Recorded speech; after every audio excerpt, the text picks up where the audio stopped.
C'est sûr que quand on est Elon Musk, qu'on a une fortune ou même en 200 ans ou 300 ans de vie, on n'arrivera pas à tout dépenser, je peux comprendre qu'on a envie de ne jamais mourir ou qu'on a envie de vivre 150 ou 200 ans. Mais Mmh. pour, je dirais, les moldus que nous sommes, la longévité, il faut la voir différemment parce que à quoi ça sert de se dire je vais vivre jusqu'à 120, 140, 150 ans, alors que finalement, pour l'instant du moins, il est question de prendre sa retraite à 65 ans. Donc, c'est-à-dire qu'est-ce qu'on va faire les 50, voire 60 années qui suivent. Bienvenue dans la zone bleue, le podcast signé d'Inveo. Ici, nous explorons les mécanismes physiologiques qui participent au bien vieillir, pour une vie en pleine conscience et en pleine santé. Entrez dans la zone bleue. Si je vous dis vieillir, vous pensez sans doute à l'impact inévitable du temps qui passe sur votre corps. Mais au fond, qu'est-ce que ça veut dire vraiment vieillir ? Est-ce simplement une question d'années ? Est-ce que nous avons la main pour accélérer ou bien ralentir le processus ? Et pour répondre à ces questions, je vous propose de nous intéresser à ce que la science comprend aujourd'hui du vieillissement. Nous allons voyager au cœur de nos cellules pour explorer les grands mécanismes physiologiques du vieillissement et comprendre ce qui peut l'influencer, dans un sens comme dans l'autre. Et notre invité du jour est docteur anesthésiste réanimateur depuis plus de 25 ans, expert de référence dans les domaines de la longévité et du biohacking en France, auteur et conférencier. J'ai le plaisir d'accueillir le docteur Denis Koester. Bonjour Denis, Colline. merci d'être avec nous Ah bah ravi. et bienvenue dans la zone bleue. Ouais, extra. Bon, j'ai mis la tenue. C'est parfait, on est raccord. Alors, avant de commencer, Denis, peut-être pour nos auditeurs qui ne te connaissent pas encore, tu pourrais te présenter un petit peu. D'accord. Donc, Denis Coester, comme tu l'as dit, je suis médecin anesthésiste réanimateur. Alors, peut-être pour expliquer finalement qu'est-ce qui a conduit un médecin anesthésiste réanimateur à s'attacher au sujet de la longévité, à s'intéresser aux cellules, parce que comme tu l'as dit, on va s'intéresser aux cellules. Je vais très rapidement expliquer comment je suis venu à la médecine. Alors, comme beaucoup de jeunes adolescents, quand j'étais en troisième, j'étais passionné de Marvel. Et à 15 ans, j'étais en troisième, j'ai découvert dans un Marvel qu'il était question de l'ADN, puisque les Marvel aiment bien mettre en avant les mutants. Il était question donc dans ce Marvel de l'ADN. Et je découvrais donc cette molécule dont j'avais jamais entendu parler. Alors je demande à mon frère, mais qu'est-ce que l'ADN? Il m'explique en gros ce que c'est. Et j'avais 15 ans et j'ai été fasciné par cette petite molécule et je me suis dit, mais c'est complètement génial, moi je veux travailler dans l'ADN. Alors à l'époque, il n'y avait pas Internet, il fallait trouver des manières de se renseigner et j'ai découvert qu'il y avait une porte ouverte à l'Institut Pasteur. Et je me suis dit, bah tiens, je vais aller rencontrer des chercheurs en biologie moléculaire. Donc je suis allé à une porte ouverte, rencontrer un chercheur, je lui ai dit, moi je veux faire comme toi. Et il m'a dit, bah, ou bien tu es très bon et tu fais normal sup, à savoir que moi je n'étais pas un bon élève, ou alors tu fais médecine, et puis au moins comme ça, si tu décides de changer, tu pourras changer. Donc j'ai décidé de faire médecine pour être chercheur en biologie moléculaire, travailler dans l'ADN. Finalement, le cours de ma vie a fait que j'ai choisi l'anesthésie-réanimation. Mais finalement, tu vois, à travers cette recherche de la longévité, je reviens à mes premières amours et à cet intérêt pour l'ADN, pour la cellule, pour la physiologie extrêmement fine de tout ce qui se passe au plus profond de nous. Donc, pour expliquer mon parcours, pendant toutes mes études, je me suis intéressé à ce qu'on appelle la santé holistique, la santé dite corps-esprit. Donc, j'ai vraiment eu cette appétence à découvrir non seulement la médecine du corps, mais également d'une certaine manière la médecine de l'esprit. Et c'est ce qui m'a conduit à m'intéresser par exemple au coaching ou à l'hypnose. Et puis, à la fin de mes études, je me suis dit qu'il fallait vraiment continuer à avoir cette recherche un peu holistique et de ne pas séparer finalement l'esprit du corps. Et il y a une dizaine d'années, arrivé à la quarantaine, je me suis dit, il faudrait peut-être que j'explore ce que c'est que la prévention, ce que l'on appelait à l'époque l'anti-âge, l'anti-aging. J'ai découvert qu'il existait un diplôme universitaire sur le sujet à l'université Paris 5. Donc j'ai passé le concours d'entrée. J'ai fait cette première formation. Cette formation était, je dirais, 3/4 médecine esthétique, ce qui n'était pas ce qui m'intéressait, et 1/4 sur la longévité. C'était vraiment ça qui m'intéressait. Quelque temps après, j'ai découvert qu'il y avait un autre diplôme qui s'ouvrait sur le sujet, qui était dirigé par Claude Dalle, qui était un de mes mentors qui malheureusement est décédé. Donc là, je me suis vraiment lancé à fond dans tout ce qui était la longévité. Et puis, l'année dernière, j'ai passé le 3e diplôme qui me manquait à l'Université de Lille sur médecine et biologie du vieillissement à la longévité. Donc voilà, j'ai vraiment cherché à avoir une formation universitaire axée sur ce domaine absolument passionnant, tout en restant anesthésiste réanimateur dans ma vie professionnelle. Mais les deux vont de pair finalement.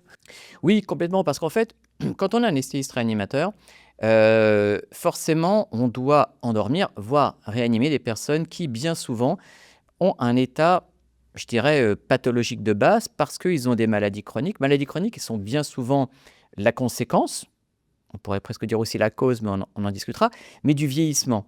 Donc, forcément, à partir du moment où on est anesthésiste réanimateur, on est intéressé par ce côté prévention. Et puis aussi, on est intéressé par tout le côté surveillance un peu en temps réel, parce que finalement, quand on est au bloc opératoire, on a les scopes qui nous permettent de voir la fréquence cardiaque, on a la tension artérielle, on a la saturation de l'oxygène, on a le CO2 expiré, qui est un reflet du métabolisme des cellules. Donc, on a vraiment cette appétence à la surveillance en temps réel. Et également, en tant que réanimateur, à ce moment-là, c'est plus ce côté soins intensifs, mais on doit tout le temps veiller à maintenir la physiologie. Donc, on est vraiment très, très axé dans la prévention sur la physiologie, certes par rapport aux pathologiques, mais il ne faut pas mettre en opposition, contrairement à ce qui est souvent fait, la médecine de soins et la médecine préventive. Parce qu'en fait, la médecine de soins et la médecine préventive vont se baser sur les mêmes mécanismes physiopathologiques. Et à mon sens, on ne peut bien faire de la prévention que à partir du moment où on connaît bien aussi la pathologie, parce que finalement, la pathologie, c'est juste un déséquilibre excessif de ces paramètres physiologiques que l'on va surveiller dans la prévention. Effectivement. Qu'on peut appeler du coup l'homéostasie, si je ne me trompe pas. L'homéostasie, voilà, tout à fait. En fait, bien souvent, le corps est en équilibre, toutes les fonctions physiologiques sont en équilibre et trop en favoriser une risque d'aller perturber une autre un peu par effet domino. On reviendra sur un tas de concepts, mais par exemple, il y a beaucoup de personnes qui se disent: «Mais il faut se gaver d'antioxydants». Bon, eh bien, c'est complètement farfelu parce que finalement, si on se gave quelque part d'antioxydants, on va déséquilibrer une balance et aller plus dans un risque de pathologie. D'ailleurs, il y a même des études qui ont montré que trop d'antioxydants, ça pouvait favoriser le cancer. Donc, nécessairement, il faut toujours veiller à cette homéostasie, à cet équilibre, comme tu le mentionnes. En fait, on parle parfois de l'entropie, c'est-à-dire que l'entropie, c'est, je dirais, la science du désordre. Naturellement, je dirais, l'état de la matière est d'aller vers un certain désordre et il faut tout un tas de forces physiques pour maintenir finalement une cohérence du système. Et c'est ça qui fait la beauté de l'être humain, c'est cette cohérence du système qui fait que l'humain peut continuer à vivre. Mmh. Très intéressant. Donc là, effectivement, on a beaucoup utilisé le terme longévité. Pour revenir sur ce terme, c'est vrai que c'est un concept qui est assez subjectif, finalement, la longévité. C'est-à-dire qu'il y a certaines personnes, pour eux, la longévité, c'est vraiment vivre le plus longtemps possible, quoi qu'il en coûte. Pour d'autres, ça sera peut-être plutôt vivre moins longtemps, mais dans de meilleures conditions, le plus longtemps possible, en meilleure santé. Et c'est vrai qu'il y a une phrase qui m'a marquée, que j'ai entendue autrefois, qui était qu'il ne s'agit pas d'ajouter des années à la vie, mais de la vie aux années. Tout à Et c'est fait. une phrase Oui, qui est oui. assez poétique. Et enfin voilà, moi je la trouve Non, c'est joliment dite. poétique, mais c'est extrêmement pertinent. La longévité, c'est quelque part un effet de mode. Là, actuellement, il y a une trend sur la longévité. Tout le monde parle de longévité, mais tout le monde a une vision certainement tronquée parce qu'il y a les réseaux sociaux, parce qu'on voit des personnes comme Brian Johnson, hein, cet entrepreneur américain qui ne veut pas vieillir, qui, dit-il, aimerait vivre jusqu'à 120, 130, 150, 200 ans, voire ne jamais mourir. Donc c'est sûr que on a cette vision de la longévité, mais je pense qu'il faut avoir une vision un petit peu plus méta de la longévité. La longévité, c'est plusieurs choses. Comme tu le dis, ça peut être vivre très longtemps. On va dire qu'il y a des gens qui aimeraient la mort de la mort. Ça, c'est un espèce de fantasme. Il y en a d'autres qui estiment que la longévité doit être une longévité en bonne santé, c'est-à-dire finalement rester jusqu'au maximum en niveau de santé correct qui nous permet de faire des choses au quotidien. Et il y en a d'autres qui estiment que la longévité doit avoir une vision beaucoup plus, je dirais, éthique, philosophique, voire même sociétale. Parce que quand on pense la longévité, c'est sûr que quand on est Elon Musk, qu'on a une fortune ou même en 200 ans ou 300 ans de vie, on n'arrivera pas à tout dépenser, je peux comprendre qu'on a envie de ne jamais mourir ou qu'on a envie de vivre 150 ou 200 ans. Mais pour, je dirais, les moldus que nous sommes, pour la plupart d'entre nous, nous sommes quand même des moldus, hein, nous n'avons pas accès à une telle fortune.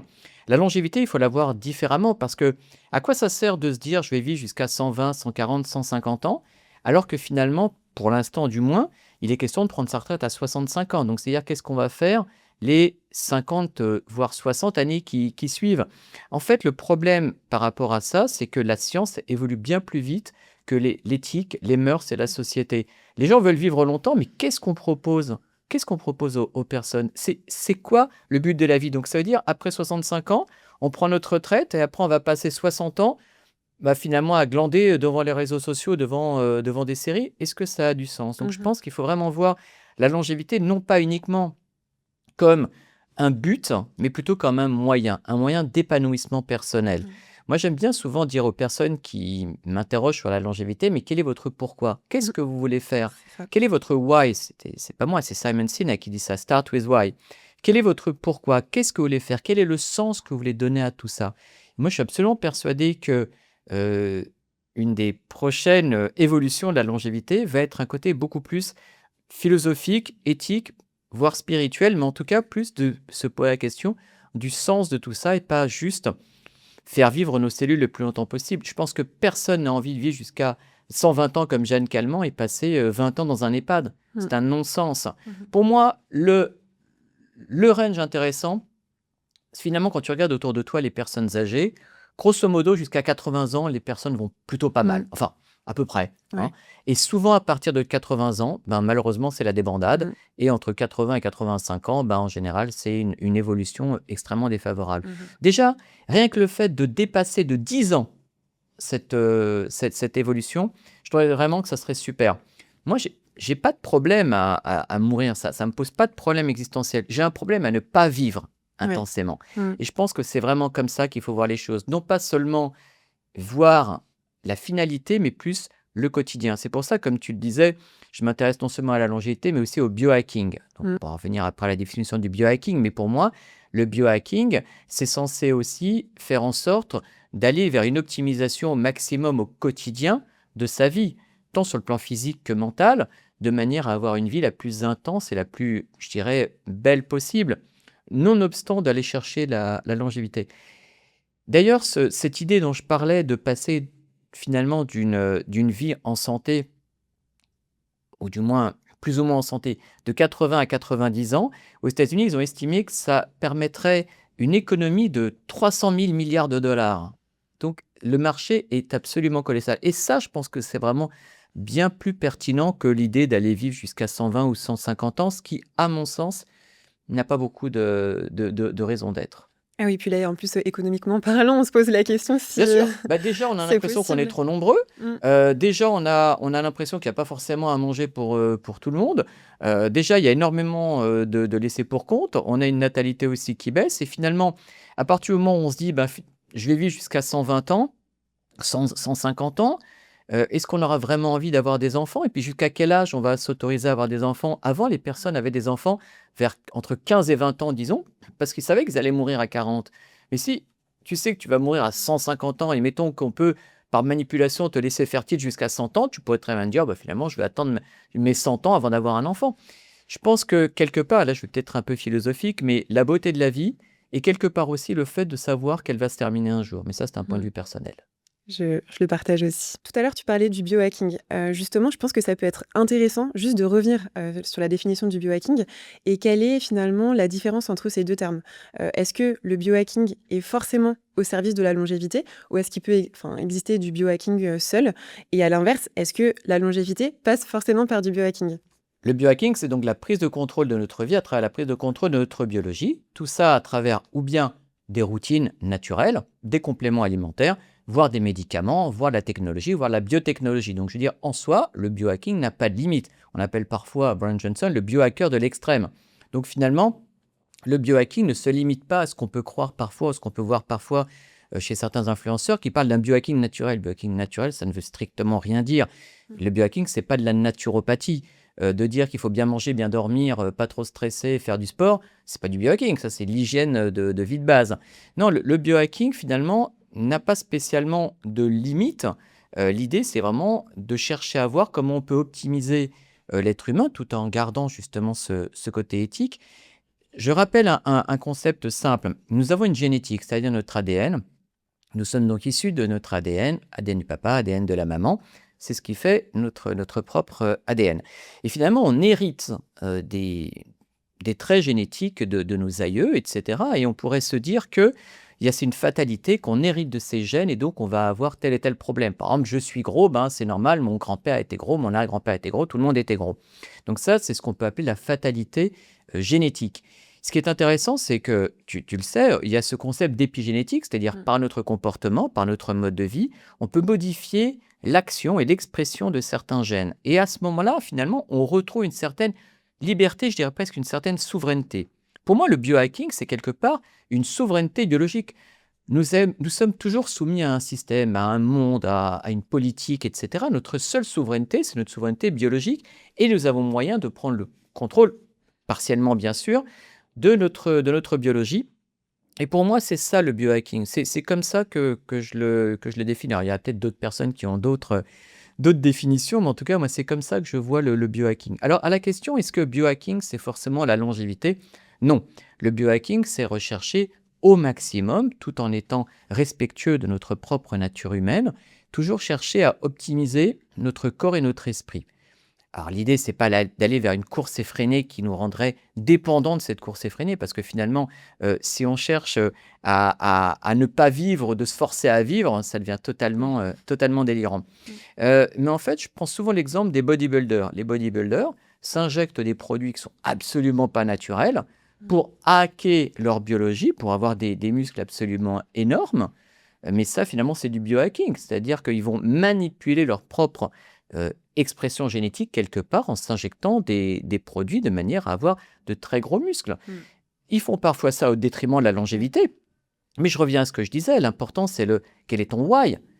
Eux, ils sont OK. Je veux dire, moi, je connais des personnes qui s'injectent tout un tas de produits pour avoir des performances absolument incroyables.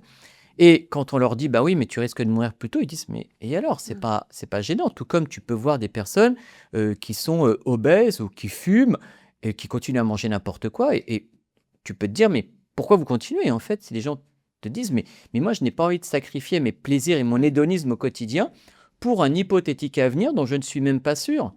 Donc, c'est vraiment là où je reviens à ce que je disais tout à l'heure, c'est-à-dire que l'idée, c'est d'aller chercher le why, d'aller chercher aussi une certaine éthique de la personne. C'est pour ça que je suis très intéressé aussi par tout ce qui est coaching, hypnose, pensée, parce que justement, il est vraiment important de comprendre ce qu'il y a derrière la demande. Quand quelqu'un dit « je veux vivre longtemps », oui, mais pourquoi faire? Qu'est-ce que ça va t'apporter? Parce que si on n'a pas un why vraiment très précis, finalement, on ne va pas continuer très longtemps à s'enquiquiner, pour pas trop dire un autre mot, à faire des routines un peu compliquées. Oui. L'important, c'est de savoir pourquoi on fait les choses. Quand on a des enfants, tu n'es peut-être pas encore concerné, Pas encore. mais en tout cas, quand on a des enfants, bien souvent, ça fait partie des why. Je ne dis pas que c'est le seul why. On peut très bien avoir tout un tas de why sans avoir des enfants. Moi, j'ai 4 enfants. Ben, c'est évident que mon idée dans la longévité, c'est de rester avec eux le maximum, de pouvoir avoir le plaisir de connaître mes petits-enfants, voire mes arrière-petits-enfants, voire, pourquoi pas, mais alors là, franchement, je ne sais pas en quel état je serai, mes arrière-arrière-petits-enfants, on peut toujours rêver. Mais en tout cas, l'idée, c'est d'être avec les personnes dans une idée d'avoir une vie qui soit la plus belle et la plus heureuse. Pour moi, la longévité, pris isolément, n'a pas de sens. Moi, j'aime bien souvent utiliser le terme de longévité fonctionnelle, c'est-à-dire, qu'est-ce qu'on va en faire? Effectivement, ouais, la question de sens. Toujours la Je vois question bien. du sens. Tout à fait. Et donc là, tu parlais des bodybuilders. Est-ce que tu aurais d'autres exemples peut-être de biohacking, enfin d'outils qu'on peut mettre en place pour faire du biohacking pour que ce soit peut-être un peu plus clair aussi pour En notre fait, audience? il y a une grande part du biohacking qui est plutôt ce que je vais appeler du biotracking. C'est-à-dire qu'il y a beaucoup de personnes qui prennent dans le biohacking, parce qu'il y a différents secteurs dans le biohacking, qui prennent dans le biohacking ce côté je vais m'auto-contrôler, je vais m'auto-évaluer. Et ça, c'est vraiment important parce qu'on ne peut optimiser que ce que l'on peut mesurer. Et c'est vrai qu'il existe des bagues pour sur le sommeil, la fameuse Bagoura, les bracelets Whoop.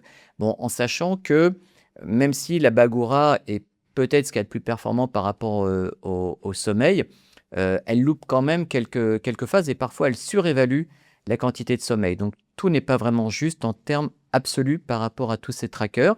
Ce qui est intéressant, c'est plus l'évolution et le relatif. Mais ce qui est important aussi, c'est de ne pas être esclave de ça. C'est-à-dire que, est-ce qu'on a vraiment besoin le matin en se réveillant d'avoir une bague qui va te dire, tu as bien dormi? Je veux dire, tu le sais si tu as bien dormi ou pas. Tu sais si tu es en forme ou pas. Le problème de ce tracking, c'est que certaines personnes en deviennent tellement obsédées que finalement elles deviennent stressées et n'arrivent même plus à avoir des nuits correctes parce qu'ils sont, oh là là, au secours, ma bague a dit que j'avais mal dormi. Mm. Et finalement, je connais aussi à travers tout ce qui est l'hypnose ou le coaching, le pouvoir des mots et de ce qu'on va appeler l'effet nocebo, c'est-à-dire l'inverse de l'effet placebo. L'effet placebo, c'est je te dis quelque chose de positif, tu vas te sentir bien. Le nocebo, c'est je te dis quelque chose de négatif, tu vas te sentir pas bien. De la même façon, tu arrives au travail le matin, tout le monde te dit, oh là, t'as vraiment une sale tête, hein. Et là, même si tu es en forme, tu vas finalement prendre pour toi cette remarque et limite, tu vas créer inconsciemment toutes les conditions d'avoir une mauvaise journée. Et bien de la même façon, quand le matin, tu regardes ton bracelet Whoop ou ta Bagora qui te dit que tu as une mauvaise nuit, que tu vas avoir une journée pourrie, ben, en général, tu crées les effets de ce que tu vas attendre sur le plan inconscient. Je ne vais pas trop rentrer dans les détails, mais en tout cas, c'est vraiment important de prendre avec du recul tous ces trackers. De la même façon, beaucoup de personnes dans le biohacking ou la longévité, mais là, je parlerai plus biohacking, cherchent à se faire des prises de sang tous les 3 mois. Mais c'est quoi le sens de ça? Ça n'a strictement aucun sens. Les paramètres n'ont d'intérêt qu'à partir du moment où il y a tout le contexte. C'est vrai qu'il existe beaucoup de sociétés, il y en a de plus en plus, qui font faire des bilans sans ordonnance, après qui sont analysés par des IA. Petite parenthèse, d'ailleurs, les IA ne sont absolument pas performantes pour analyser les bilans biologiques. Et ensuite, ça devient presque une espèce d'obsession et une course en avant. Donc là, je propose qu'on rentre un petit peu plus dans le cœur du sujet, justement autour du vieillissement, et l'aborder du coup d'un point de vue plus scientifique. Donc comme je disais en introduction, c'est vrai que le vieillissement, c'est un terme qu'on utilise beaucoup naturellement, vieillir, voilà, vieillissement. Mais on peut se demander qu'est-ce que ça implique physiologiquement, qu'est-ce qui se passe au cœur de nos cellules quand on vieillit. Et justement, pour essayer de le comprendre, en 2013, il y a une équipe de chercheurs qui a réalisé une étude, notamment le chercheur Carlos Lopez-Otin et ses pairs, qui a permis d'identifier 9 marqueurs du vieillissement. Et cette étude, du coup, a été reprise en 2023 par la même équipe de chercheurs qui a mis à jour cette étude avec 3 marqueurs supplémentaires. Donc aujourd'hui, on les compte au nombre de 12 et on les appelle d'ailleurs les hallmarks of aging. Et encore aujourd'hui, ces travaux restent la référence mondiale en termes de biologie du vieillissement. Et avant peut-être d'entrer en détail sur ces différents marqueurs, est-ce que tu pourrais nous expliquer un petit peu le concept? Et qu'est-ce que du coup l'équipe de chercheurs a voulu mettre en lumière au travers de cette étude? Oui, effectivement, 2013, 9 marqueurs. 2023, on arrive à 12 marqueurs. Certains chercheurs pensent qu'il faudrait aller jusqu'à 13, voire 14 marqueurs, parce que dans les marqueurs, il n'y a pas, je dirais, les marqueurs génétiques du vieillissement, notamment tout ce qu'on appelle P53. Donc, certains estiment qu'on devrait rajouter dans ces hallmarks tous les marqueurs génétiques, tout finalement, je dirais, la programmation cellulaire par rapport au vieillissement. Mais là, on rentre dans des concepts qui sont un peu plus compliqués. Donc, l'idée, c'est que Carlos Lopez-Otin a repris dans la bibliographie tous les paramètres qui étaient accompagnés par le vieillissement. En fait, l'idée de ces hallmarks, c'est plus le vieillissement arrive, plus ces paramètres augmentent. Plus le vieillissement s'accélère, plus ces paramètres s'accélèrent. Et si effectivement on a l'impression que le vieillissement ralentit, ces paramètres semblent ralentir. Voilà, en gros, l'idée, c'est d'avoir des paramètres autant que possible qui vont permettre de définir, je dirais biologiquement parlant, le vieillissement. Alors, sachant qu'il y en a certains, même parmi les chercheurs, qui estiment qu'on devrait ajouter des facteurs mentaux parce que finalement, l'isolement social, quelque part, est aussi un marqueur de longévité ou de vieillissement. Donc, on va bien évidemment rester sur ces 12 marqueurs, mais on voit qu'on peut étendre et on n'a pas complètement fini d'en parler. Très important aussi, ces marqueurs, on les prend isolément dans un concept, je dirais, didactique, et c'est comme ça qu'on va les expliquer les uns après les autres. Mais il est important de comprendre qu'ils sont tous interconnectés. Il y a des chercheurs qui cherchent des molécules qui vont permettre de traiter un de ces marqueurs, mais on se rend compte que ça ne fonctionne pas. C'est pas parce qu'on en traite un que les autres vont fonctionner aussi. Il y a de plus en plus de molécules qui cherchent à pouvoir gérer ces différents marqueurs d'une manière plus globale, dans un effet un peu domino positif. Donc on va reprendre tous ces marqueurs. Donc du coup, justement, dans cette étude, les auteurs, proposent, de les regrouper en 3 grandes catégories, qui sont les catégories primaires, antagonistes et intégratifs. Donc pour la première catégorie, la catégorie primaire, on pourrait imager celle-ci par les mécanismes qui sont capables de casser nos cellules, d'altérer nos cellules. Est-ce que tu as des exemples? Donc le premier de ces marqueurs, c'est ce qu'on va appeler l'instabilité génomique. En fait, dans nos cellules, il y a ce que l'on appelle notre génome, c'est-à-dire l'ADN dont on hérite de nos parents. À chaque fois qu'il y a une division cellulaire, notre ADN doit rester stable. Il doit toujours être dupliqué de la meilleure manière possible. En fait, à peu près vers l'âge de 30 ans, on peut avoir à peu 200 erreurs en gros dans l'ADN et à 60 ans, va en avoir 2000. C'est-à-dire qu'avec l'âge, notre ADN finalement va être relativement instable et va risquer d'avoir des erreurs, des cassures. Tout ça parce que nous sommes exposés à des toxiques, les UV, etc. Et tous ces perturbateurs peuvent abîmer la réplication de notre ADN et créer comme ça des erreurs qui, au début, ne sont pas très graves, mais si elles s'entretiennent, se maintiennent, peut conduire à des maladies. Par exemple, le cancer, typiquement, c'est une mutation excessive du gène codant pour une protéine et ça peut donner des cellules qui, après, se divisent de manière complètement anarchique. Et du coup, donc tu parlais, effectivement de division de cet Oui. ADN. Est-ce que ça aussi, ça peut avoir un lien avec les fameux télomères? Alors oui, tout à fait. Donc, le deuxième, c'est, ce qu'on appelle, l'attrition des télomères, c'est-à-dire le raccourcissement des télomères.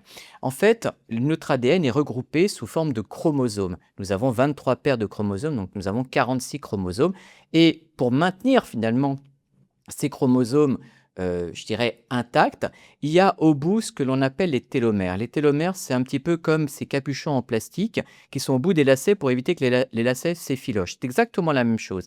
À chaque division cellulaire, il va falloir qu'il y ait une partie de cet ADN, on va l'appeler non codant, qui va être comme une espèce de capsule qui va protéger les télomères. Et malheureusement, avec le temps, l'activité de l'enzyme qui permet de créer ces télomères, qui s'appelle la télomérase, aura tendance à être moins active et ça va raccourcir les télomères. Le raccourcissement des télomères, c'est peut-être historiquement l'un des marqueurs les plus connus, puisqu'il a été mis en avant par Elizabeth Blackburn, qui était prix Nobel de médecine, et qui a montré d'ailleurs à travers des études très très belles sur le stress, que finalement les personnes qui étaient stressées avaient, notamment à cause de ce stress, un raccourcissement des télomères. Donc là, on s'est dit, est-ce que finalement le stress psychologique peut, augmenter le vieillissement? Il semblerait que oui. Mmh. D'où le fait que tu disais tout à l'heure que ça pourrait rentrer dans ces fameux hallmarks aussi, Tout à fait. tout l'aspect, Mental, tout psychologique et à fait, mental. mental, tout à fait. Mmh.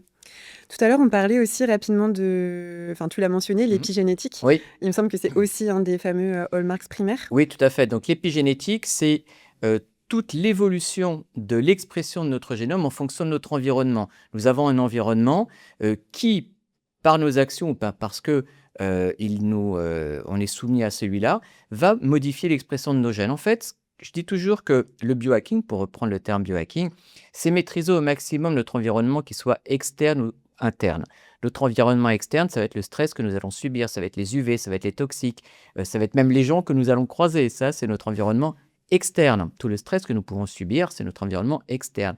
Il y a notre environnement interne, ça va être, notre système immunitaire, notre système digestif, nos hormones, mais également nos pensées et nos émotions. À partir du moment où on maîtrise finalement au mieux possible notre environnement interne et externe, nous pouvons espérer, maîtriser notre épigénétique, donc l'expression de nos gènes. Et du coup, donc le quatrième, on parle de perte de protéostasie. Oui, alors ça, c'est extrêmement intéressant. En fait, l'étude des protéines dans la longévité, c'est vraiment, je dirais, le nouveau focus de beaucoup, beaucoup de chercheurs. Je fais une petite parenthèse, peut-être qu'on y reviendra, mais en tout cas, il est intéressant de constater que, on peut aussi mesurer l'âge, notamment l'âge des différents organes, en fonction des protéines qu'ils fabriquent. En fait, à partir du moment où on a compris, ce système, c'est assez simple. L'ADN, ensuite, l'ADN va, transmettre un messager qui s'appelle l'ARN. L'ARN va rentrer dans un système de production, des protéines et ça va permettre de faire, grâce à tel brin d'ADN, toujours la même protéine et les protéines sont censées être toujours parfaites, d'être toujours, superposables, au modèle initial et on se rend compte qu'il y a des pathologies du vieillissement, comme par exemple la maladie de Alzheimer ou également le Parkinson, qui seraient dues à des protéines qui sont anormales. À partir du moment où nos protéines sont anormales, elles seraient non fonctionnelles, voire dysfonctionnelles. Donc c'est vraiment important aussi d'avoir une stabilité, non seulement du génome, mais également de ce qu'on appelle le protéome. Hmm. Et donc le dernier de la catégorie, on parle aussi d'autophagie défaillante.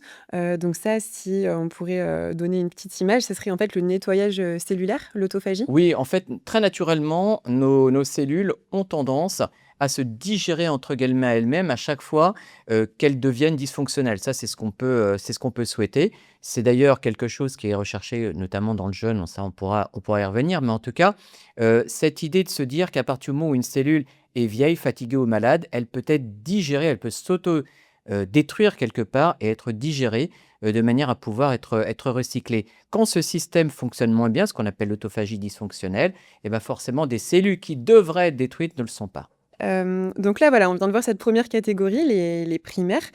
Donc passons ensuite à la catégorie antagoniste. Et là, cette fois-ci, en fait, ce sont les mécanismes qui sont initialement censés protéger les dommages, mais qui vont au contraire, lorsqu'il y a un dysfonctionnement, empirer la situation. Oui, alors ça c'est assez paradoxal, c'est-à-dire qu'on a tout un tas de mécanismes qui sont censés réparer notre organisme, réparer les cellules malades, etc.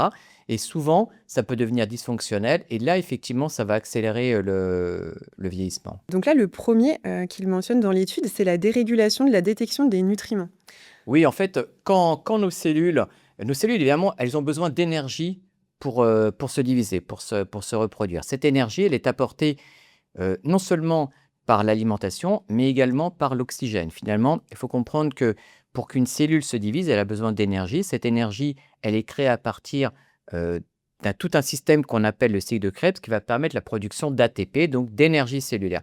Pour produire cette énergie cellulaire, les cellules ont besoin de nutriments, mais également d'oxygène qui vont transformer finalement ces nutriments en énergie à travers ce que l'on appelle le cycle de Krebs pour produire cet ATP. Donc nos cellules, elles ont toujours besoin de savoir quelle est la quantité de nutriments disponibles. Et là, il y a différents facteurs qui vont lui permettre de gérer finalement cet apport de nutriments, c'est ce qu'on appelle mTOR ou AMPK notamment, qui va permettre à la cellule de savoir quand il faut se mettre plutôt en réserve ou quand on peut utiliser la machine. C'est ce qui va permettre de passer de l'anabolisme, c'est-à-dire je vais créer de la matière, au catabolisme, c'est-à-dire je vais détruire de la matière. En fait, à partir du moment où on mange trop, parce que c'est le cas de notre société, eh bien finalement, nos cellules vont être totalement dérégulées. Elles vont avoir l'impression que comme il y a des aliments qui viennent tout le temps, elles doivent tout le temps venir en stockage, stockage, stockage, et elles ne vont pas aller chercher à utiliser d'une manière intelligente tout cet attrait de nutriments qui finalement est bien excessif. Et du coup, est-ce que typiquement la résistance à l'insuline, le diabète de type 2, ça peut faire partie de ces Alors, dysfonctionnements-là? indirectement, oui, c'est un peu plus compliqué que ça, mais Ok, c'est en gros ça. d'accord. Ok. Donc la deuxième de cette catégorie, on parle de dysfonction mitochondriale, donc de production d'énergie altérée.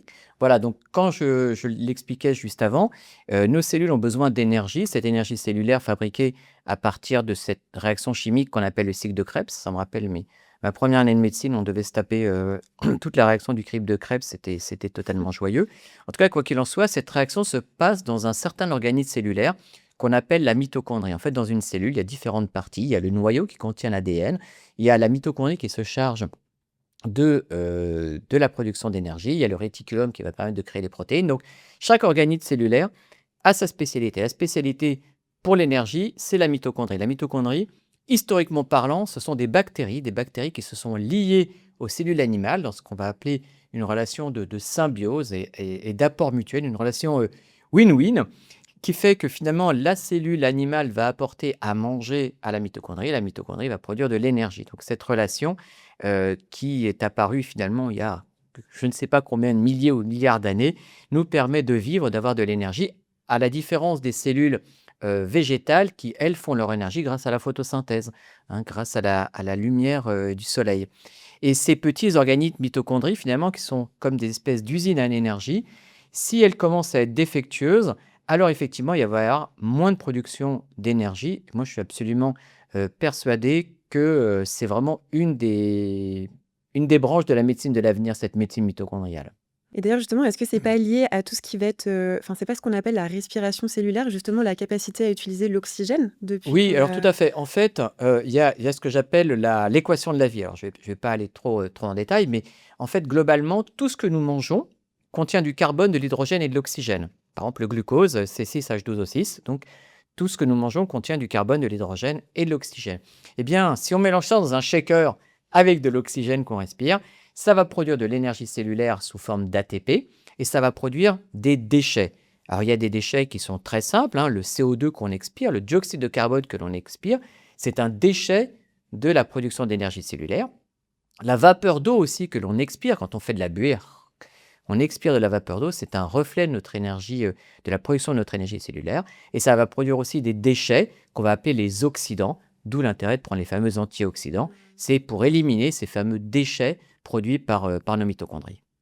C'est chouette, on fait des ponts comme ça. Voilà. Et donc la dernière de la catégorie, c'est la sénescence cellulaire, les fameuses cellules zombies. Voilà, Aussi. les fameuses cellules zombies. Alors, les cellules zombies, c'est vraiment très intéressant parce que, en fait, les cellules, quand elles se divisent, au bout d'un certain temps, elles vont arrêter de se diviser. Et là, en fonction de leur programmation, en fonction, je dirais, de l'environnement cellulaire, elles ont deux voies possibles. Ou alors la mort, ce qu'on appelle l'apoptose, ou alors la mise en sénescence. La mise en sénescence, c'est assez particulier, c'est-à-dire que ce sont des cellules qui vont arrêter de se diviser, mais qui ne sont pas complètement fonctionnelles. Elles peuvent avoir un côté positif parce que finalement la sénescence, c'est aussi un moyen de se défendre contre le cancer, puisqu'on va espérer que certaines cellules cancéreuses se mettent en sénescence. Donc, supprimer toute la sénescence, c'est pas forcément positif.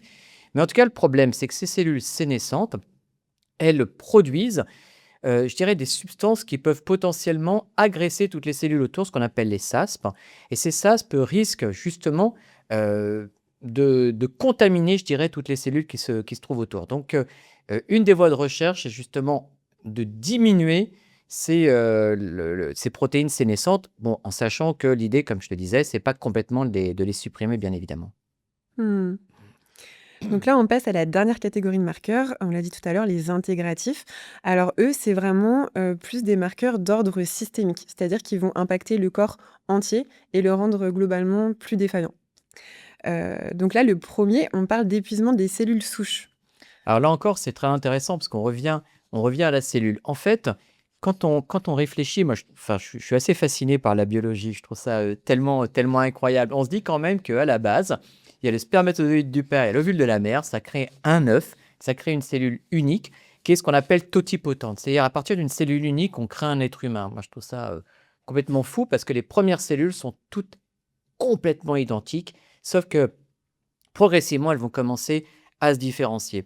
Mais on garde toujours des cellules qui ont cette capacité finalement de se transformer un petit peu en tout et n'importe quoi, qui ont cette capacité de se transformer et d'aller vers plus une évolution vers un type d'organe particulier. Et en fait, cette diminution des cellules souches, malheureusement, c'est une des explications, par exemple, de la sarcopénie, c'est-à-dire que certaines cellules ne vont pas devenir du muscle parce qu'elles deviennent de moins en moins nombreuses. Donc là encore, l'idée de pouvoir augmenter les cellules souches, ça fait partie des voies de traitement, je dirais, du vieillissement qui sont extrêmement prometteuses. Oui, on en parle d'ailleurs de plus en plus dans tout ce qui est arthrose, Oui. pour le renouvellement du cartilage. Oui, alors Ça semble justement, aussi.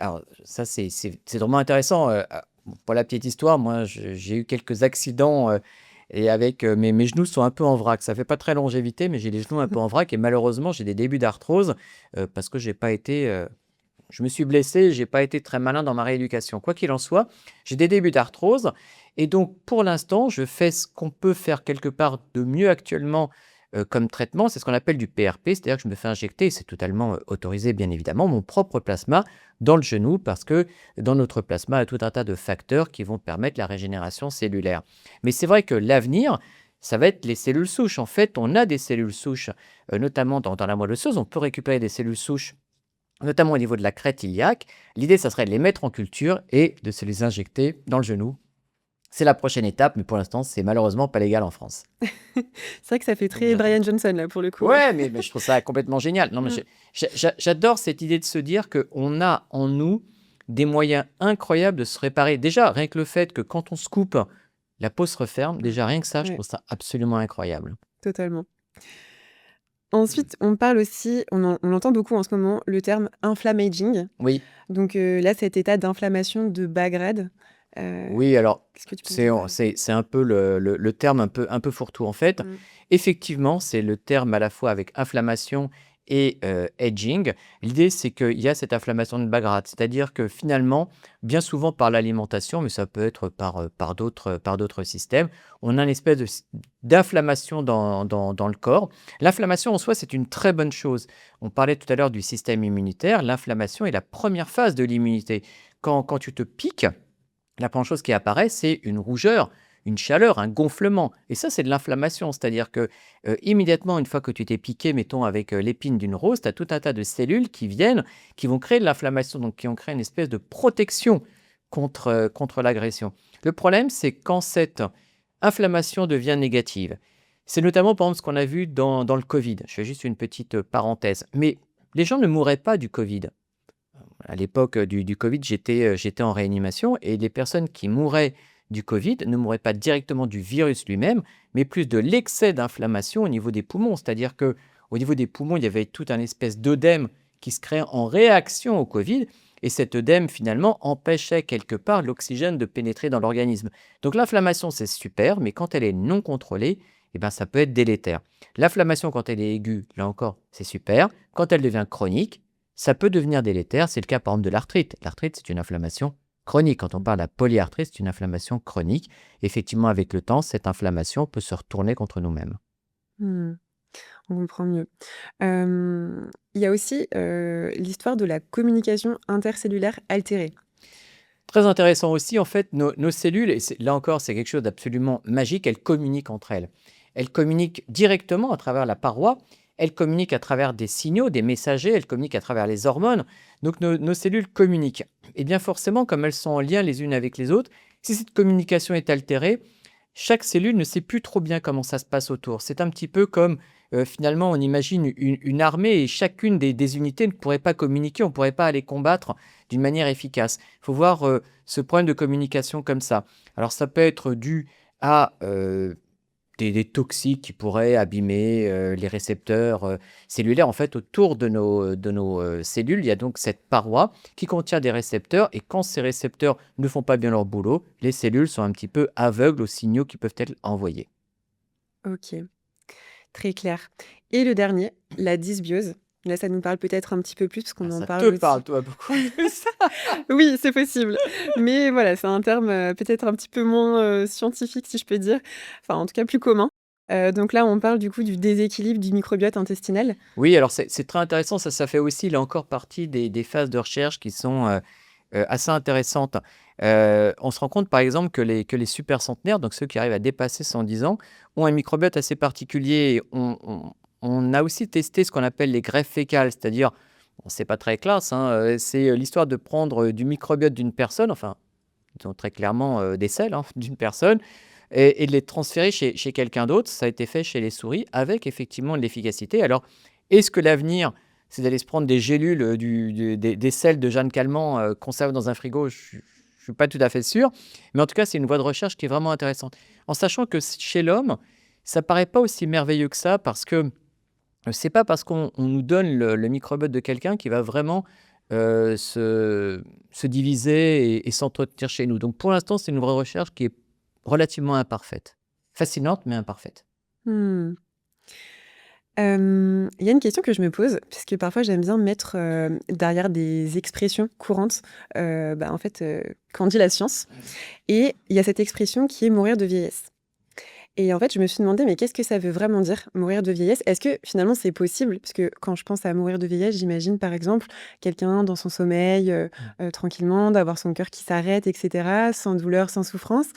Est-ce que ça c'est possible? Ou est-ce que finalement derrière il y a toujours une sorte de pathologie dégénérative qu'on n'aurait pas vue parce qu'elle avait, enfin finalement, non symptomatique du moins? Ça, je pense que c'est le rêve de tout le monde. Je pense que tout le monde adorerait mourir en plein coït ou en pleine balade dans la forêt. Ou, voilà, on est bien, on se balade et boum, mort instantanée, plus de son, plus d'image. Je pense qu'on rêve tous de ça parce que personne n'a envie de traîner pendant 10 ans en étant complètement gâteux. Alors, est-ce qu'on peut mourir de vieillesse? C'est intéressant comme question. En fait, tout à l'heure, quand on expliquait les hallmarks of aging, euh, comme je disais au début de notre entretien, c'est une question d'équilibre. Et progressivement, il y a un déséquilibre. Et en fait, tout est une question de balance. Il y a un moment où l'équilibre, il est perturbé. Euh, quand on prend un cas pratique, tout à l'heure, je disais que souvent, enfin pas souvent, mais souvent autour de nous, on pouvait constater que les gens de 80 ans, ça allait à peu près, mais au-delà, ça devenait un peu compliqué. Il y a des phases comme ça. Par exemple, une des phases les plus connues en médecine, c'est typiquement la dame âgée qui se fracture le col du fémur. Mm. Et ben voilà, une femme âgée qui se fracture le col du fémur, bien souvent, elle doit être opérée, et même si on lui met une prothèse, la rééducation, c'est compliqué. Bien souvent, on la met à ce moment-là dans un centre de rééducation, puis la met dans un EHPAD, et puis après, progressivement, elle devient un peu gâteuse, et ce qu'on appelle le syndrome de glissement, et ça conduit vers le décès. Donc voilà, typiquement, une dame qui, somme toute, allait pas trop mal, un déséquilibre qui se fait parce qu'il y a une pathologie, et on rentre vraiment vers la porte de la mort.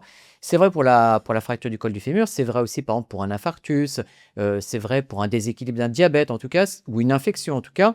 Bien souvent, on est dans un équilibre qui peut être plus ou moins précaire, et par contre, il suffit de parfois pas grand-chose. Ça peut être la canicule, mais il peut y avoir pas grand-chose qui va précipiter vers le décès.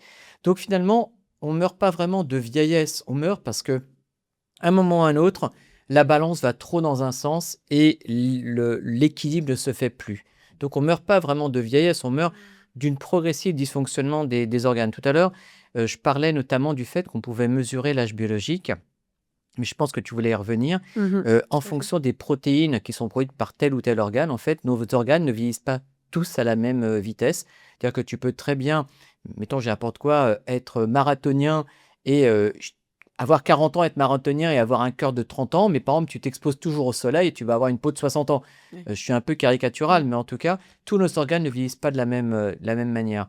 Donc, mourir de vieillesse, pas vraiment. On meurt parce que le déséquilibre est excessif. C'est pour ça qu'en préambule, je disais que on ne peut, à mon sens, parler de prévention que en connaissant aussi la pathologie, parce que finalement, la pathologie, c'est justement ce déséquilibre. Quand on connaît le déséquilibre, on va aller chercher, je dirais, des signaux faibles de l'arrivée de ce déséquilibre.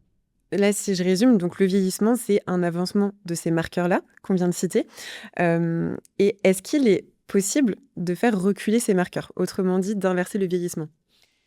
Alors, c'est ce qu'on aimerait. Brian Johnson, pour le reprendre, a montré que lui, semble-t-il, a fait reculer son âge biologique. Alors, il faut être tout à fait franc, quand on regarde des photos de lui avant et maintenant, on se rend compte qu'effectivement, il semble plus jeune.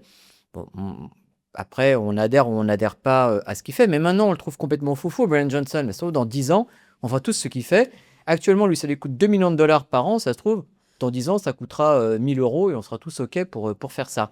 Euh, donc, probablement que c'est possible. Alors, est-ce que vraiment le fait de reculer tel ou tel marqueur des hallmarks of aging va permettre de rajeunir? C'est pas sûr. C'est pour ça que je disais il faut vraiment veiller à faire baisser le maximum de ces marqueurs.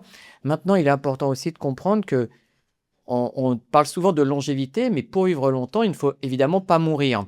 Et pour ne pas mourir, il faut éviter les maladies chroniques qui, en général, vont avec le vieillissement, c'est-à-dire les maladies neurodégénératives, les maladies cardiovasculaires, les maladies métaboliques et le cancer.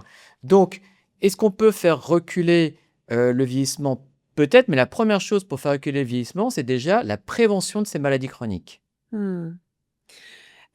Donc là, on parle de reculer, mais est-ce qu'on peut aussi l'accélérer dans l'autre sens? Accélérer le vieillissement? Oui, Oh, c'est super facile, ça. voilà, c'est ça. Oh, mais ça, c'est On y arrive bien très dans un simple. sens, mais Alors dans là, l'autre, alors là, il suffit de rester sédentaire, j'allais te demander. de manger tous les jours. Non, j'allais citer une marque, mais vous savez, là où il y a une arche, voilà, d'aller manger tous les jours des hamburgers, là où il y a un restaurant avec une arche comme ça. Il suffit de rester sédentaire, il suffit de s'isoler. Oui, c'est très facile d'accélérer le vieillissement. Là, c'est très très simple. Il suffit de se laisser aller. Mais après tout, s'il y a des gens qui sont OK pour ça, moi, je suis pas là pour juger. Bien sûr. Mais du coup, aujourd'hui, est-ce qu'on a identifié des grandes causes de vieillissement prématuré? Mais outre ce que tu viens de dire qui effectivement semble, assez, enfin, issu du bon sens, mais est-ce qu'il y a d'autres peut-être causes un peu plus insidieuses auxquelles on pense pas forcément qui peuvent, accélérer le vieillissement? Bah, je reviens sur ces causes dont j'ai parlé, mais qui spontanément ne paraissent pas aussi évidentes que le fait de fumer. Le fait Voilà. d'être sédentaire, ça on en parle de plus en plus, mais le fait de l'isolement social. Mmh. En fait, il y a des très belles études. pour la petite histoire, moi j'ai fait mon mémoire de diplôme universitaire sur la médecine de la longévité, sur les effets du stress psychologique sur le vieillissement cellulaire. Et donc ça, c'est vraiment quelque chose qui est important, c'est qu'on ne se rend pas compte à quel point notre état d'esprit a vraiment une influence énorme, énorme, énorme sur notre vieillissement. Il y a une très très belle étude qui a été faite chez des nonnes, ça s'appelle la Nun Study, et on a constaté que celles qui, dans leur autobiographie, avaient noté qu'elles étaient très positives quand elles étaient jeunes, avaient une espérance de vie, je crois, de au moins 10 ans de plus que les autres. Donc le fait d'être bien dans sa tête, bien dans sa pompe, d'être optimiste, ça permet de vivre plus longtemps. Et d'ailleurs, ça, c'est aussi quelque chose qu'on retrouve dans les fameux secrets des zones bleues. Donc du coup, ces zones où, dans le monde où on vit plus longtemps. Ils parlent aussi de l'isolement, enfin, Ouais. justement du lien social sur la longévité. Alors, on va parler des zones bleues, entre guillemets, sans en parler, parce qu'en fait, les zones bleues, c'est un concept marketing qui est faux, en fait. Ça a été montré que c'était, je suis désolé, je vais utiliser un terme un peu grossier, mais ça a montré que c'était un peu bullshit. Mhm. En fait, c'était des personnes qui voulaient un peu créer une marque et après, ils ont créé tout un tas de concepts autour de ça. Donc, les zones bleues, euh, c'est très beau pour illustrer, mais en fait, c'est pas à prendre au pied de la lettre. Ce que je trouve plus intéressant, même si on arrive aux mêmes conclusions, hein, du reste, hein, c'est une étude, par exemple, qui a été faite sur près de 700 000 personnes, sur une étude qui a été faite sur des vétérans, qui ont montré effectivement que, alors, on rejoint certes les éléments des zones bleues, mais que ne pas fumer, manger raisonnablement, avoir une activité physique, ne pas être isolé, etc., ça permet de vivre plus longtemps. Mais je préfère citer l'étude chez les vétérans américains parce qu'elle est scientifiquement plus irréprochable que celle des zones bleues. Mais en tout cas, tu as tout à fait raison. Pour illustrer, c'est vraiment important de considérer que, il y a des choses relativement simples à faire et l'isolement est vraiment un facteur extrêmement important de vieillissement. Dans ces fameuses zones bleues, alors je vais juste en parler, je répète, il faut prendre, avec des pincettes les résultats de ces études. Mais par exemple, certes, il y a, Okinawa, certes, il y a Icare et cetera, mais il y a également, un endroit aux États-Unis qui est, un rassemblement, d'une congrégation religieuse, protestante. Donc finalement, Ouais. ces personnes n'ont pas spécialement un mode de vie extrêmement sain, mais en tout cas, c'est Mm. des gens qui vivent en communauté. Et ça, je trouve que c'est vraiment intéressant. L'aspect communautaire est vraiment très, très intéressant. Parce que très clairement, il ne faut pas croire qu'à Okinawa, il y a tant de centenaires que ça. Ça, c'est juste un fantasme.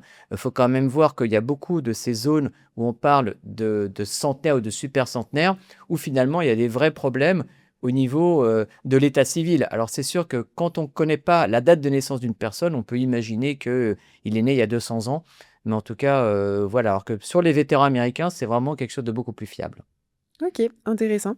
Bah, on essaiera d'ailleurs de mettre peut-être cette étude dans la Bien sûr, description de l'épisode, avec ça peut plaisir. être Ah, elle intéressant. sera là, c'est ça. Voilà. Elle sera là. Donc du coup, vivre plus longtemps en bonne santé, donc je pense que c'est assez inspirant, ça motive beaucoup d'entre nous. Mais c'est vrai qu'aujourd'hui, on voit, certaines routines, certains protocoles et qui peuvent être un petit peu décourageants finalement, un petit peu hors de portée, que ce soit en termes, de temps, en termes même de budget. Donc du coup, moi ma question, parce que je pense que ça serait bien de s'adresser, on en parlait tout à l'heure en off, à tout le monde, parce qu'on n'a pas forcément tous le même mode de Bien vie. sûr. Il y a des... Toi-même, tu es père du coup de 4 enfants, tu travailles parfois de jour comme de nuit. Donc je pense qu'on n'est pas tous égaux par rapport à ça. Qu'est-ce que ce serait, toi, tes conseils, effet, on va dire, loi de Pareto, donc 80% de bénéfices pour 20% d'efforts. Voilà, quels seraient tes hacks phares? Bah, de toute façon, je vais reprendre ce que je disais tout à l'heure. C'est des choses simples. En même temps, c'est une chose de savoir ce qu'il faut et c'est une autre chose de les mettre en pratique. Petite parenthèse, comment peux-tu expliquer qu'il y ait autant de personnes en surpoids alors que tout le monde sait que pour mincir, il faut prendre des brocolis vapeur et du poisson vapeur, faire du sport, plutôt que de rester devant Netflix à manger du Nutella et à manger des steaks frites. Bah, tout simplement parce que les gens ils cherchent plus le plaisir immédiat plutôt que le plaisir à long terme. Donc je pense que déjà, la première chose à faire, c'est d'être focus sur l'état d'esprit, sur le pourquoi. C'est-à-dire que si on fait les choses et qu'on vit ça comme une astreinte, que c'en est insupportable au quotidien, bah, je vois vraiment pas l'intérêt. En fait, moi j'aime bien cette citation, elle est pas de moi, hein, elle est de Mel Gibson dans le film Braveheart. J'adore ce film. Mais en fait, à la fin, et c'est vraiment une de mes phrases clés, il dit: «Tous les hommes meurent, mais tous les hommes n'ont pas vécu». Et ça, c'est vraiment quelque chose qui est important pour moi. C'est-à-dire que, si c'est, aller chercher la longévité comme une espèce de quête complètement effrénée, je vois vraiment pas l'intérêt. Mais pour revenir à ta question, OK, on va dire c'est des choses simples, le basique, éviter de trop stresser, hein, comme je t'ai dit, moi j'ai beaucoup travaillé sur les effets du stress psychologique sur le vieillissement. Manger raisonnablement, on a montré que le fait de jeûner ou du moins d'avoir une restriction calorique, ça prolongeait la vie, et le fait d'éviter de manger trop sucré et cetera, ça permettait d'éviter la résistance à l'insuline, le diabète et cetera, le sang métabolique, donc tout ça, oui. Avoir une activité physique, c'est essentiel, à peu près 150 minutes, on considère par semaine d'activité physique, plus de la musculation qui est bien souvent pas assez mise en avant, notamment, chez les femmes. Donc ça, c'est vraiment, ce qui est à mettre en avant. Et le sommeil, c'est vraiment un élément important. On néglige trop souvent le sommeil. Par contre, les études sont assez marrantes, c'est-à-dire qu'elles montrent que quand on dort 7 à 8 heures, on est très bien. Quand on dort 6 heures, le vieillissement est accéléré. Par contre, il faut savoir que quand on dort plus de 9 heures, c'est pas bon non plus pour la santé. Donc, il semblerait que 7-8 heures, c'est le bon range de sommeil. Mais là encore, je trouve ça intéressant quand on parle de ces 80-20, mais comme je te disais en off, moi je déteste le côté trop moralisateur parce que c'est facile de dire il faut bien manger. Bah oui, mais OK, il faut, avoir la possibilité de le faire. C'est ça. C'est facile de dire: «Il faut pas stresser». Bah, tiens, tu m'étonnes. Est-ce que tu connais beaucoup de personnes qui disent: «Ouais, moi je suis no stress». Non, en Mmh. général, tout le monde dit: «Je suis stressé». Mmh. C'est facile de dire: «Faut bien dormir». Bah oui, mais parfois il fait trop chaud, parfois il fait trop froid, parfois il y a le conjoint qui ronfle, parfois on est réveillé la nuit parce qu'on a des appels, notamment quand on est de garde. Donc je trouve ça trop, trop excessif de donner comme ça des Mmh. injonctions, alors que finalement, moi, ce qui m'intéresse, c'est de savoir, un, le pourquoi, et deux, si les conseils qu'on va donner sont, je dirais, écologiques. Écologiques, ça veut dire qu'ils sont adaptés à la personne.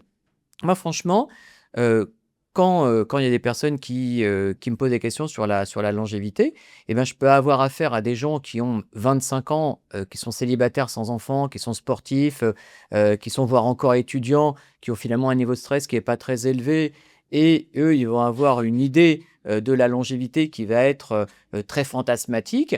Mais par contre, il y a aussi, ben, voilà, l'ouvrier dans une usine, qui a, des horaires avec les 3-8, qui a pas forcément le temps de manger, tranquillement, pour qui, passer, bah, finalement du temps, devant, des séries, c'est aussi son échappatoire, et je trouve que c'est vraiment important d'arriver à parler à tout le monde. Donc oui, il y a les basiques, faire du sport, pas trop stresser, bien dormir, bien manger, OK, mais par contre, la question est de savoir comment on l'applique à telle ou telle personne. C'est vraiment ça qui est important, et c'est pour ça que je mets vraiment, vraiment en avant le côté mindset, le côté état d'esprit. Parce que finalement, moi, je pense que, puisqu'on parle qualité de vie, je pense qu'une personne qui fait tout n'importe comment, qui mange n'importe quoi, qui est sédentaire, et cetera, mais qui le vit super bien, aura une vie beaucoup plus épanouie que quelqu'un qui a une vie monacale et qui le vit mal et qui s'en veut. Totalement. Ouais, la culpabilité, ça, on le sait La aujourd'hui, culpabilité, c'est monstrueux. Moi, ce que je dis mmh. parfois, c'est: «Qu'est-ce qui est le plus délétère? Je me fais une tartine de Nutella devant Netflix, ou bien je vais être frustré parce que j'ai pas pris la tartine de Nutella qui, à l'instant T, m'aurait fait ce petit plaisir que, ma foi, je peux aussi m'autoriser». Oui, je pense qu'on peut se dire qu'en fait, l'important aussi, c'est de faire de son mieux, déjà, Bien sûr, avec ce qu'on a. faire toujours de son mieux. Exactement. Et ce que j'aime bien penser aussi, c'est qu'en fait, je vois un peu ces piliers comme une sorte de triptyque, c'est-à-dire qu'on a, donc tu en as parlé, par exemple, l'alimentation, le mouvement, et le bien-être émotionnel, la gestion du stress. Et si, en fait, dans notre quotidien, il y a un de ces piliers qui est plus difficile à mettre en place qu'un autre, bah, pourquoi pas se dire: «Bah, je vais essayer d'insister peut-être un peu plus sur, l'un des autres», Bien sûr. pour, Voilà. alors Ça, c'est compenser, je sais pas typiquement si on le peut le le dire, mais 80-20 finalement. mmh, Le 80-20, c'est tout simplement: qu'est-ce qui va être le plus simple pour moi? Est-ce que c'est facile pour moi de dormir? Ah, c'est difficile. Mais est-ce que c'est facile pour moi de bien manger? OK, ça c'est facile. Donc on va mettre le focus sur ce qui est plus efficace. De toute façon, c'est ça le principe du 80-20. Pour les personnes qui connaissent pas ce principe qui est issu de la loi de Pareto, mais enfin bon, on dit un peu tout et n'importe quoi par rapport à ça. L'idée, c'est de comprendre que ce qui est quelque part facile va nous demander 20% d'effort pour 80% de résultats. Et effectivement, par exemple, un tennisman qui est très très fort avec son coup droit, eh bien, il aura 20% d'effort pour 80% d'amélioration de son coup droit, alors que s'il veut améliorer son revers, il va avoir 80% d'effort pour peut-être que 20% de résultat. C'est un peu schématique, mais c'est comme ça qu'il faut voir la chose. Donc, comme tu l'as très bien dit, l'important, c'est d'aller vraiment vers ce qui nous semble le mieux. Personnellement, je sais que au niveau activité physique, j'aime pas trop le cardio, je me force à en faire. J'aime bien la musculation, bah, je fais de la musculation et quand je fais de la musculation, ça m'arrive de prendre des charges plus légères, mais de faire des mouvements plus rapides pour finalement, quelque part, faire du cardio. Donc on arrive parfois à tricher. Les personnes qui, par exemple, aiment le cardio mais n'aiment pas la musculation, peuvent éventuellement faire du cardio en se mettant des petits haltères au niveau des jambes ou au niveau des poignets pour quelque part faire un petit peu de muscle tout en faisant leur cardio. Donc il y a toujours moyen finalement de tricher pour améliorer tel ou tel paramètre. Tu parlais du sommeil, voilà, moi je suis médecin anesthésiste, réanimateur, j'ai 53 ans, j'ai commencé les gardes à l'hôpital. Ah bah ça fait 30 ans, tiens, j'ai commencé à 23 ans les gardes à l'hôpital. Donc ça fait 30 ans que régulièrement j'ai les nuits perturbées. Et puis bah, quand on se réveille la nuit, quand on est anesthésiste, eh ben, il faut être 100% opérationnel parce que parfois il y a la vie d'une personne en jeu. Bien sûr. Et on ne peut pas se permettre de ne pas être 100% opérationnel. Mm. C'est vrai que le lendemain, on le paye. On le sait. On est bien conscient que quelque part, peut-être qu'on vieillit un petit peu plus. Mais finalement, moi, dans ma quête de mon pourquoi, je suis OK finalement pour accepter peut-être, et encore, c'est même pas sûr, de, de vieillir un petit peu plus vite. Mais moi, je donne un certain sens à ce que je fais. Une autre question, est-ce qu'on a un moyen de mesurer notre état de vieillissement aujourd'hui? Typiquement, on parle beaucoup en ce moment de l'âge biologique versus l'âge réel, l'âge chronologique. Comment ça se calcule d'ailleurs cet âge biologique? Sur quoi on se base? Alors c'est intéressant, en fait, on parle parfois d'horloge biologique. Alors là encore, quand tu parles âge biologique, finalement, il y a toute une composante qu'on ne prend pas en compte, c'est, je dirais, notre âge mental, entre guillemets, c'est-à-dire notre perception d'âge. Et finalement, on voit parfois des personnes âgées qui ont l'air très jeunes, mais parce qu'ils ont un état d'esprit jeune. C'est pas la même chose d'avoir 80 ans et d'avoir envie, même si on n'est pas forcément capable, mais d'avancer dans la vie, d'être présent, d'avoir une activité intellectuelle, que d'avoir 80 ans et d'être isolé et puis de se sentir un peu seul. Donc pour répondre plus précisément à ta question, il y a différents moyens de mesurer l'âge biologique. Les premières horloges, historiquement, ce qu'on appelle l'horloge d'Horvath, c'est finalement, on cherchait à estimer l'âge en fonction de mutations quelque part sur l'ADN, des mutations épigénétiques. C'est ce qu'on appelle la méthylation. En fait, sur notre ADN, il y a des gènes qui ont parfois ce qu'on en appelle l'adjonction d'un lien méthyle dessus. Et en fonction de cette méthylation, on peut mesurer plus ou moins l'âge biologique. Donc là, c'est assez historique. Maintenant, on l'a mis un petit peu de côté. Il y a des horloges plus récentes, notamment celle qui sont la plus pertinente, qui s'appelle le Dundee Pace, qui va mesurer finalement en fonction de notre avancée en âge, de combien d'années on vieillit. C'est-à-dire quand un an chronologique passe, de combien d'années je vieillis. Alors ce qui est assez marrant, c'est qu'aux États-Unis, on voit ça sur un site internet. Il y a un site internet qui regroupe les personnes qui font ce genre d'évaluation et il y a des espèces de Olympics, d'Olympics de jeunesse. La question est de savoir quel est celui qui a le plus d'écart entre son âge biologique et son âge chronologique. Bon, évidemment, on n'est pas surpris, le premier de la liste, c'est Brian Johnson. Mais ce qui est intéressant, c'est que dans les premiers, il y a Brian Johnson qui dépense 2 millions de dollars et qui fait des trucs de foufou. Mais il y a aussi notamment une femme, j'ai plus son nom en tête, mais qui a, je crois, la soixantaine et qui a un âge biologique limite plus bas que celui de Brian Johnson. Donc, il n'y a pas forcément besoin d'aller dans l'extrême. Mais en tout cas, c'est intéressant de comprendre qu'on peut mesurer. Alors, c'est pas évident en France parce qu'on n'a pas forcément accès à tout ça. Il y a un moyen biologique relativement simple, par une simple prise de sang, ça s'appelle le PhenoEdge. Le PhenoEdge, ça reprend des paramètres que l'on peut avoir sur n'importe quelle prise de sang qu'on peut faire en France et qui, d'après une estimation qu'on peut faire à travers un calculateur sur Internet, on peut mesurer notre âge biologique. Alors, bon, c'est vrai que moi j'aime bien parce que j'ai 53 ans, mon PhenoEdge c'est 44, donc je suis absolument ravi. Mais il y a d'autres moyens de mesurer notre âge biologique par des tests fonctionnels. Il y a un test fonctionnel qui permet de mesurer quelque part notre âge biologique, c'est quand tu t'allonges par terre, ta capacité à te relever sans les mains. Personnellement, je suis absolument pas souple. Alors là, je pense qu'à ce test-là, je dois avoir 80 ans. Donc, ce qui est important, c'est pas tant d'être fixé sur l'âge biologique parce qu'il y a beaucoup de manières de l'estimer. C'est plus d'aller chercher là où on est le plus mauvais quelque part pour pouvoir travailler dessus. Tu vois, par exemple, moi, je sais que il faudrait que je travaille typiquement sur ma capacité à me redresser sans les mains. Bon, ben voilà, je ne suis pas souple, donc ça veut dire qu'il faut que j'exerce ma souplesse. Autre moyen aussi de mesurer, j'en parlais, l'âge biologique, et ça, c'est vraiment ce qui est d'avenir. C'est ce qu'on appelle la protéomique, c'est-à-dire que on va chercher à estimer les protéines, ou je dirais la production de protéines de tel ou tel organe, et ça va permettre de vraiment calculer précisément l'âge de tel ou tel organe. Et ça, je trouve que c'est vraiment le système le plus incroyable, c'est-à-dire que on peut avoir l'âge du foie qui va être plus âgé que le cœur, qui va être plus jeune que les poumons, et ça, c'est vraiment, enfin, je trouve ça bluffant, quoi. Malheureusement, là encore, c'est pas trop disponible en France. Et donc du coup, en fait, il faut pas seulement se fier forcément à juste une seule de ces Non. techniques et de ces méthodes. Non, Voilà. parce que donc il y a les âges biologiques qu'on peut faire à travers des prises de sang. Il y a également les âges fonctionnels. Comme je disais, le fait de s'allonger par terre et d'être capable de se Mmh, redresser sans les mains, c'est un âge effectivement. fonctionnel.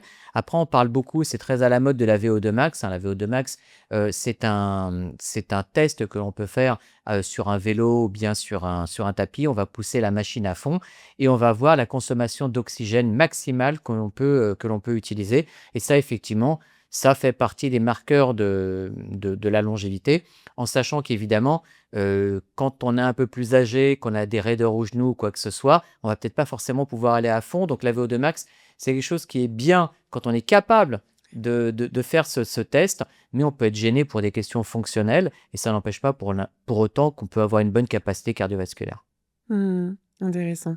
Donc là, du coup, c'est vraiment tout ce qui va être tracking, données et après peut-être que simplement aussi, je sais pas ce que tu en penses, mais comment on se sent aussi, à Oui, enfin, l'intérieur de nous, enfin, dans notre pour tête, moi, enfin. c'est vraiment essentiel, hein, c'est-à-dire que, je reviens toujours sur cette question d'état d'esprit.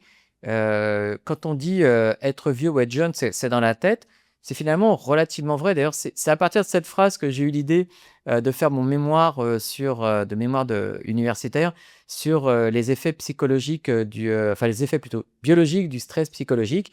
Parce que je me suis dit: «Ben, est-ce que c'est vrai que être vieux, c'est dans la tête?» Et j'ai sorti toute la bibliographie. D'ailleurs, si ceux qui sont intéressés, on pourra mettre aussi, mon mémoire. Après tout, pourquoi pas, autant qu'il soit diffusé. Mais donc j'ai repris la bibliographie de toutes les études qui ont montré les effets d'accélération, de l'âge biologique avec le stress psychologique, et à l'inverse, les effets de l'optimisme ou d'une vision positive de la vie sur, la jeunesse. Mmh.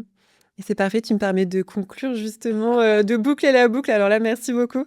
Mais effectivement, donc là, on arrive à la fin de cet épisode. Déjà? Ça fait une demi-heure qu'on parle. C'est passé vite, c'est vrai.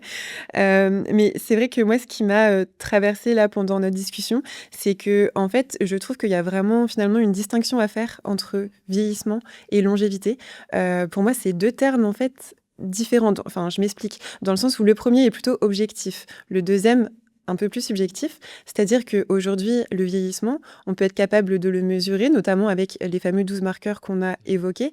Et en fait, la longévité, j'ai l'impression que c'est une définition qui peut être bien plus personnelle, là où chacun est libre de construire sa propre vision du bien vieillir, en accord avec ce qui lui fait sens. C'est-à-dire que voilà, pour certains, ce sera pourquoi pas optimiser ses valeurs de santé avec le biohacking. Pour d'autres, peut-être cultiver le lien social, comme on en a parlé.